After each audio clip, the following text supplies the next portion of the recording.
मुरबाडमधील आपत्ती व्यवस्थापन केंद्र बनले भटक्या गुरांचा गोठा.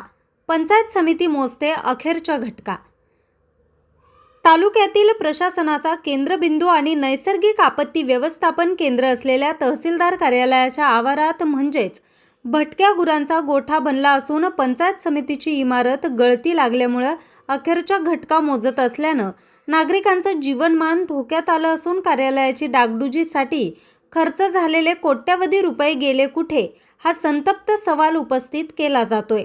मुरबाड तालुक्यातील शहरी, ग्रामीण व औद्योगिक भागात नागरिकांना मूलभूत सुविधा पुरवण्यासाठी महत्त्वाचा दुवा तसेच अतिवृष्टीच्या काळात उद्भवणाऱ्या नैसर्गिक आपत्तीच्या काळात सतर्क असलेल्या तहसीलदार कार्यालयाची इमारत ही सुस्थितीत असावी म्हणून तिची डागडुजी, रंगरंगोटीसाठी सुमारे 60 लाख रुपये सार्वजनिक बांधकाम विभागानं खर्च केले.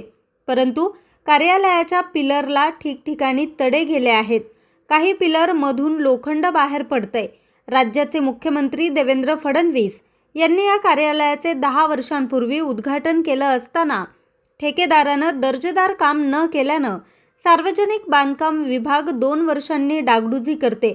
दरवर्षी लाखो रुपये खर्च होत असताना सार्वजनिक बांधकाम विभागाचा खर्च कागदावरच झालेला दिसतो. दरम्यान दिवसेंदिवस ही इमारत धोकादायक बनली आहे. शिवाय आवारात असलेला मेन गेट गेल्या अनेक दिवसांपासून तुटलेला असल्यानं औद्योगिक वसाहतीत केरकचऱ्यावर गुजराण करणाऱ्या भटक्या जनावरांना सध्या तहसीलदार कार्यालय म्हणजे एक प्रकारे आश्रयाचं ठिकाण मिळालं असल्यानं ठिकठिकाणी शेणाचे ढिगारे पाहायला मिळत असून कार्यालयात असणाऱ्या स्वच्छतागृहाची व सभोवताली असणाऱ्या प्रकारची साफसफाई केली जात नसल्यानं त्या दुर्गंधीमुळे कार्यालयात येणाऱ्या नागरिकांचं आरोग्य धोक्यात आले.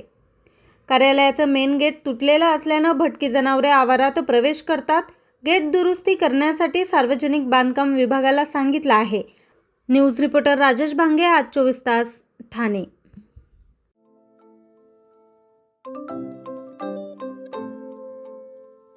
नवनवीन आणि ताज्या घडामोडींसाठी आज 24 तास सबस्क्राईब करा. त्याचबरोबर बेल आयकॉनवर क्लिक करा आणि मिळवा आमच्या बातम्या.